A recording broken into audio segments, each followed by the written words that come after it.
It started as a whisper, faint and fleeting, almost like a trick of the mind. Amelia first heard it on her third night in the old house, just as she was drifting off to sleep.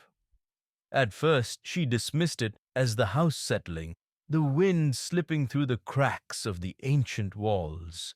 But then it came again, closer, clearer. Get out! She bolted upright, her breath hitching in her throat. The room was bathed in pale moonlight, filtering through the lace curtains, casting long skeletal shadows across the floor.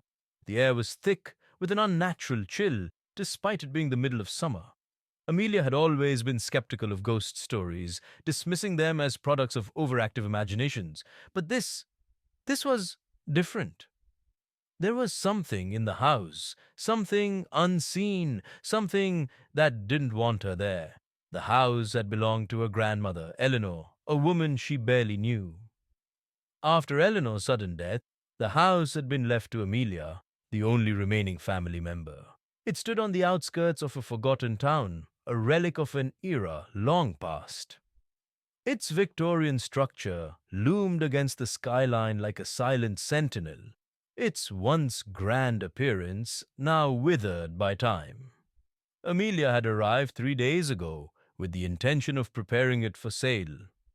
The place was filled with relics of another life, old photographs, porcelain dolls with vacant eyes, furniture covered in white sheets that looked like forgotten ghosts. But now, she was beginning to wonder if selling the house was even an option. She reached for the lamp on her nightstand, her fingers trembling as she turned it on. The room bathed in warm, artificial light, and she let out a shaky breath. Maybe she was just imagining things, maybe it was exhaustion playing tricks on her. But then, something moved, a shadow, just at the edge of her vision. Her heart pounded as she turned her head toward the doorway.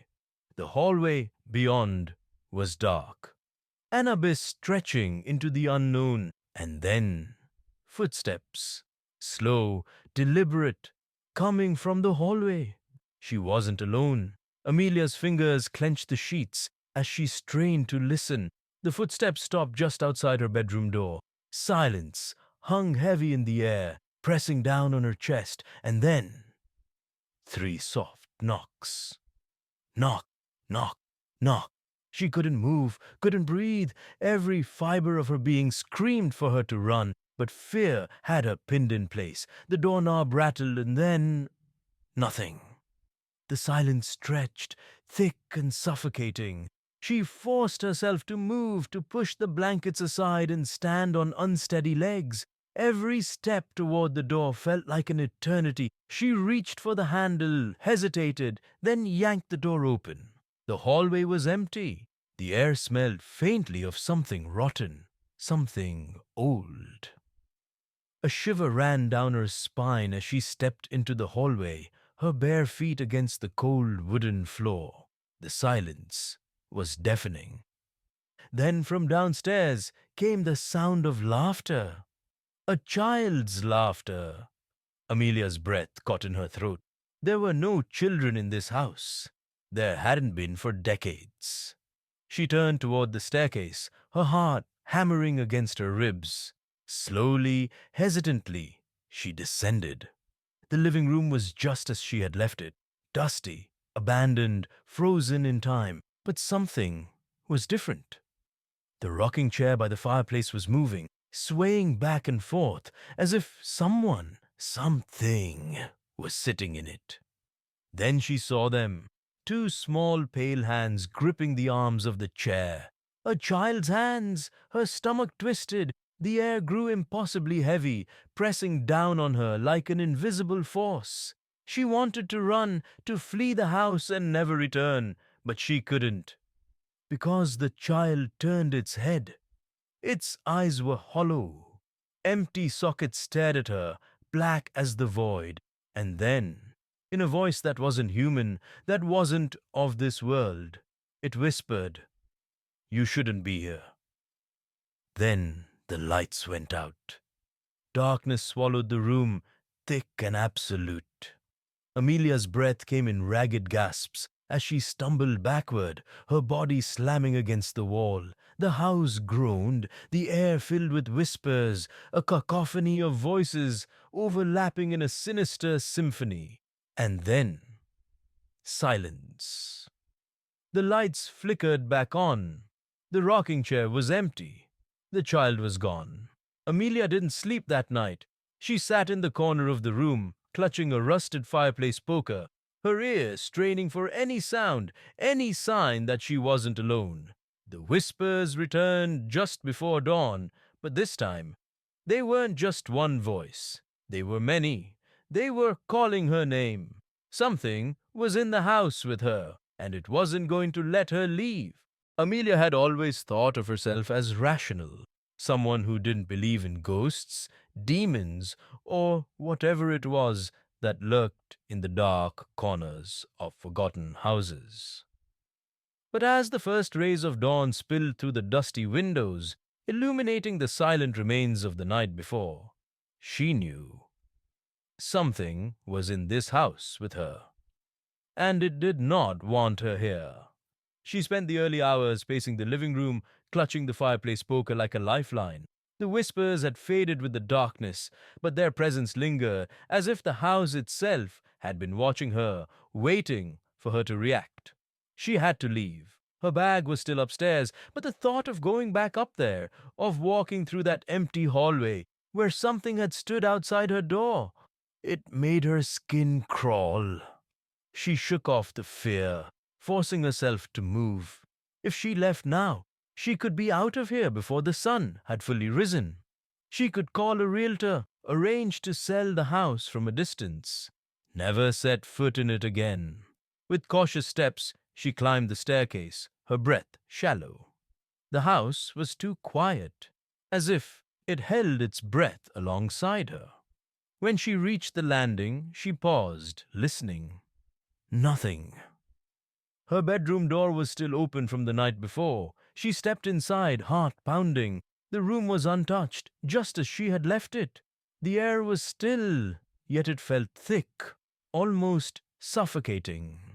She grabbed her bag from the bed and turned to leave. Then she saw it.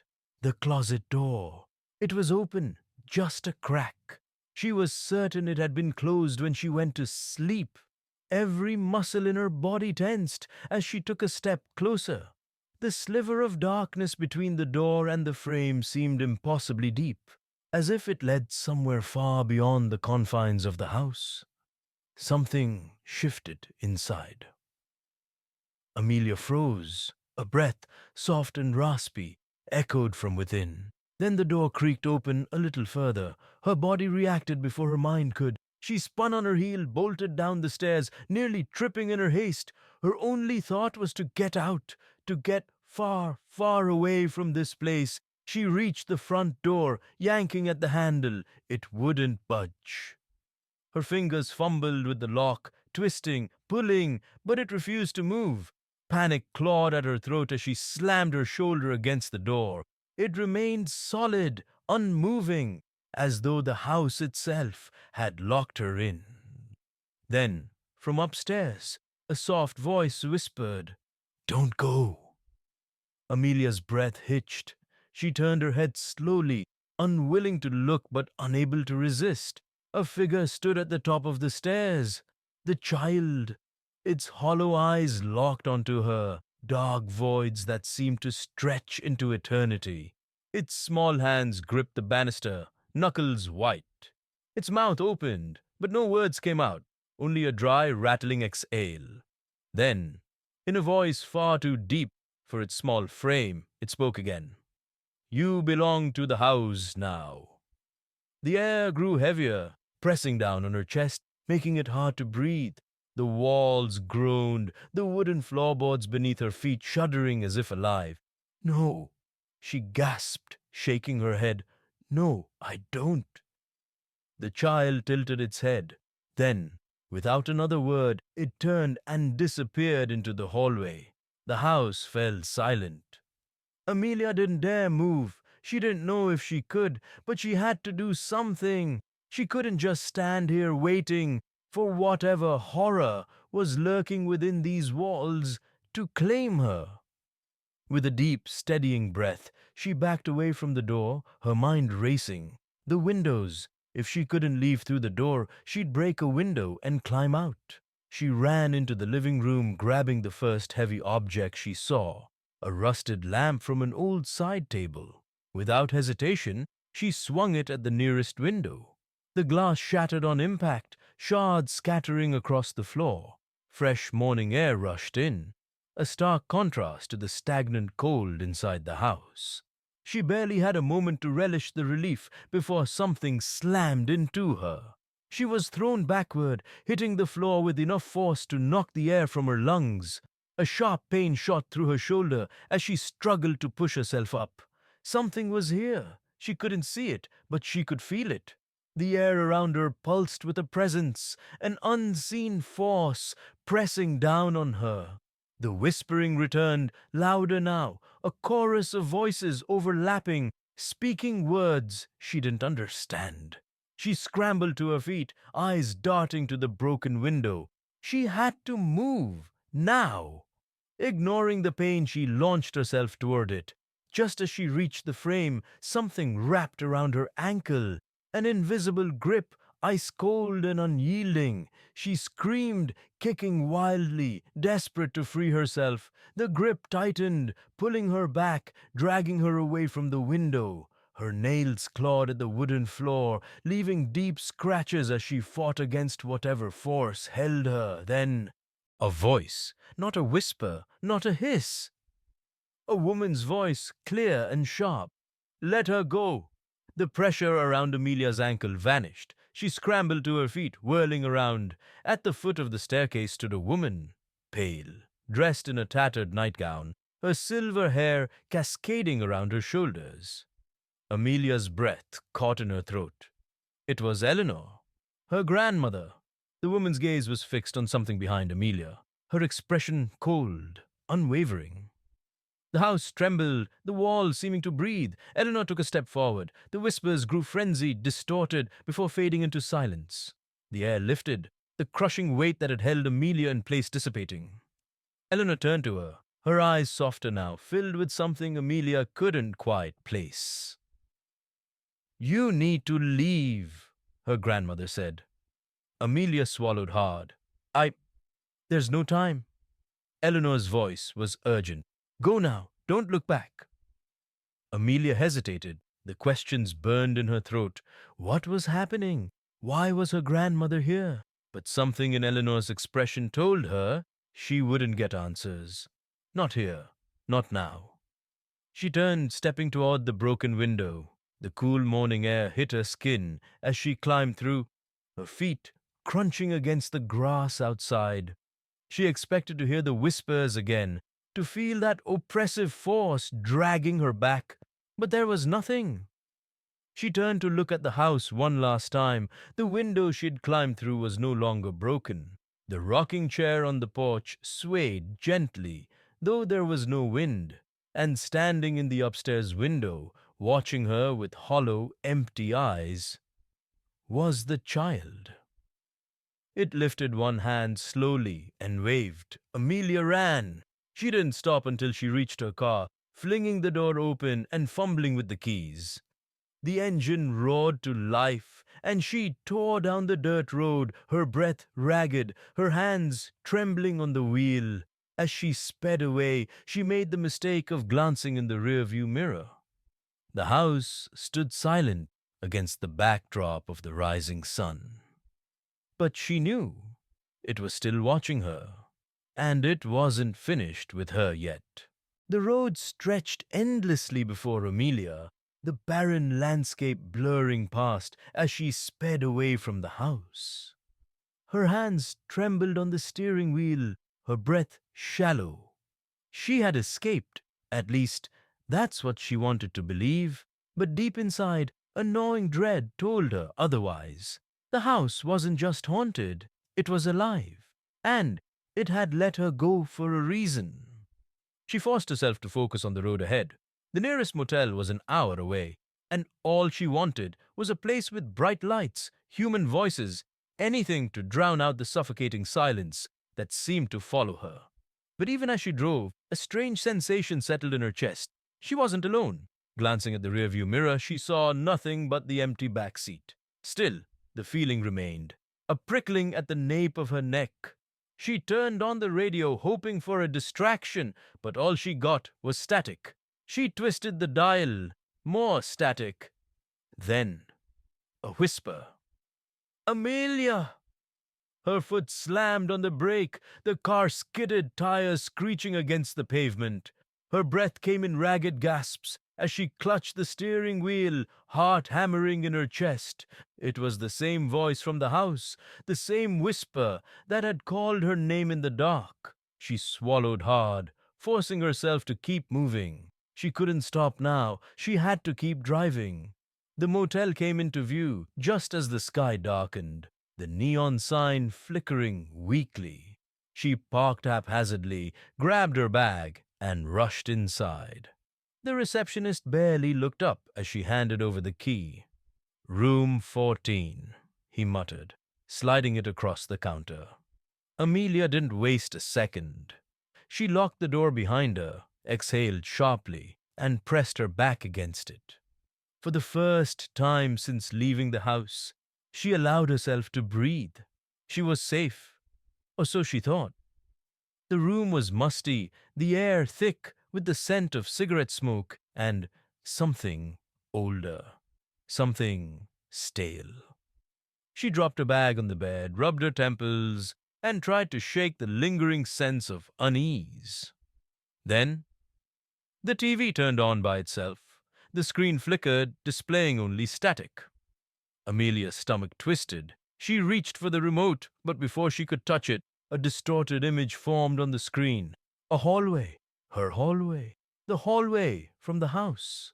The camera, or whatever was filming, moved slowly down the corridor, stopping just outside her bedroom door. The same door she had stood behind the night before, trembling as unseen hands knocked against it. Her breath hitched as the door in the video creaked open. The camera panned inside, revealing her empty room. Then it turned toward the closet. Her blood ran cold. The closet door was slightly open. Something shifted inside. Then a face appeared. Not a human face, a contorted, rotting thing with hollow eyes and a grin that stretched too wide. It lunged toward the camera. The screen went black. Amelia screamed. She scrambled backward, her pulse hammering in her ears. The TV was off now, the only sound her own ragged breathing. She reached for her bag, fumbling for her phone. She had to call someone, anyone. But before she could dial, a sound made her freeze. A soft, deliberate knock. Knock, knock, knock. Her head snapped toward the door. The room number was 14. But the knocking, it came from the closet. The knocking from the closet sent a jolt of terror through Amelia's body. Her grip tightened around her phone, but her fingers trembled too much to dial. She could barely breathe. Knock, knock, knock. It was slow, deliberate, like whatever was inside wanted her to know it was there. Her first instinct was to run, to fling open the motel door and never look back. But her body refused to move, frozen by the icy grip of fear. Then the knob on the closet door twisted. It turned once, twice. Then the door creaked open an inch. Darkness spilled from the crack like ink. The dim motel light barely penetrated the void within. Amelia took a step back. Something moved inside. A hand, small and pale, gripped the edge of the doorframe. Tiny fingers curled over the wood, their nails chipped and blackened. Then the whisper. "You can't run, Amelia." A sob caught in her throat. She turned on her heel, bolted for the motel door, yanking at the handle. It wouldn't budge. A sudden gust of cold air rushed through the room, carrying with it the scent of something rotting. The lights flickered violently. And then the voice changed. It wasn't a whisper anymore. It was a deep, guttural growl. "You belong to us now." The closet door slammed open. Amelia didn't turn around. She didn't want to see it. She yanked at the door handle with every ounce of strength she had left. Finally, it gave way. She stumbled into the night, gasping for air. The parking lot was empty, the neon motel sign buzzing dimly. The world outside was normal, untouched by the horror within. She ran to her car, heart hammering, fumbling for her keys. As soon as she locked herself inside, she dared to look back at the motel room. The door was closed. The lights inside had gone out, but in the window, pressed against the glass, was a face. The child. Those empty, hollow eyes stared at her, and it was smiling. She didn't wait. She turned the key in the ignition and sped away, the tires screeching against the pavement. The whispers didn't follow her this time, but the feeling did. That presence, that unseen force that had slithered into her life the moment she stepped foot inside her grandmother's house. Because deep down, she knew the truth. The house had let her leave. But it had never let her go. And it never would. Amelia drove blindly through the night, the road stretching endlessly before her. She had no destination, just the overwhelming need to get away.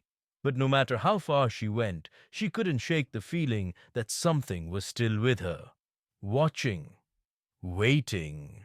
She checked the rearview mirror for the 100th time. Nothing. But that didn't mean she was alone. The motel was behind her. The house was behind her. But was it really? She didn't know how long she'd been driving before exhaustion forced her to pull over at a gas station. The place was nearly deserted, save for the bored-looking attendant inside. Bright fluorescent lights hummed overhead, casting eerie shadows across the pavement. She stepped out of the car, her body stiff and aching. The cold night air bit at her skin, but she welcomed it. It was real, tangible, a reminder that she was still in the world of the living. She grabbed a bottle of water from inside and approached the counter. "You look like you've seen a ghost," the cashier muttered, scanning her purchase. Amelia let out a hollow laugh. "Something like that." The cashier gave her a look, but didn't press further. She paid and stepped back outside. Her car was the only one in the lot, but as she approached, she stopped cold. Something was different. The rear passenger door, she had left it closed. Now it was slightly open. A sharp chill crawled down her spine. She forced herself forward, her breath shallow. With trembling fingers, she reached for the door handle. Slowly, carefully, she pulled it open. The back seat was empty, but something had been here. She could feel it. A small, folded piece of paper lay on the seat. She hesitated before picking it up. As she unfolded it, her stomach twisted into knots. It was a drawing, childlike, done in black crayon. It showed a house, her grandmother's house, and in the window was her. A tiny stick figure with hollow circles for eyes. Below the drawing, in shaky, uneven letters, was a single sentence. "Come home." Amelia's breath hitched. She dropped the paper as if it had burned her, scrambling back into the driver's seat. Her hands fumbled with the keys, her entire body shaking. The engine roared to life, and she sped out of the gas station, the paper tumbling to the ground behind her. She couldn't do this anymore. She needed help. She drove straight to her sister's house, arriving just as dawn broke over the horizon. She pounded on the door until Claire opened it, bleary-eyed and confused. "Amelia! What the hell?" "I need to stay here," Amelia gasped. "Please, just for a little while." Claire frowned, but stepped aside. "Of course. What's going on?" Amelia shook her head. "I don't want to talk about it. Not yet." Claire studied her for a moment, but nodded. "All right. Come in." Relief washed over Amelia as she stepped inside. The house was warm, safe. But even as she sat on Claire's couch, wrapped in a blanket, she couldn't shake the feeling that she had made a mistake. The house had called her home. and she had ignored it. 3 nights later, Amelia woke to the sound of knocking. Soft, deliberate. At first, she thought it was part of her dream, but as she blinked the sleep from her eyes, she realized it was coming from inside the house, from the closet. No, no, no, no. She sat up, her pulse hammering. The room was dark, but she could see the closet door from where she lay. It was closed, but something was behind it. Knock, knock, knock. A shaky breath left her lips. She turned toward Claire, asleep beside her. She had to wake her up. She had to. The closet door creaked open. A sliver of blackness, then movement. A small, pale hand curled around the edge of the doorframe. Amelia's blood ran cold. A figure stepped out, shrouded in shadow. Not a child, not a ghost. Something worse, something that had never left her. I told you. The thing whispered, its voice slithering into her ears. It took another step forward. You belong to the house now. The lights flickered, the air turned ice cold, and Amelia knew. There was no escaping, not now, not ever.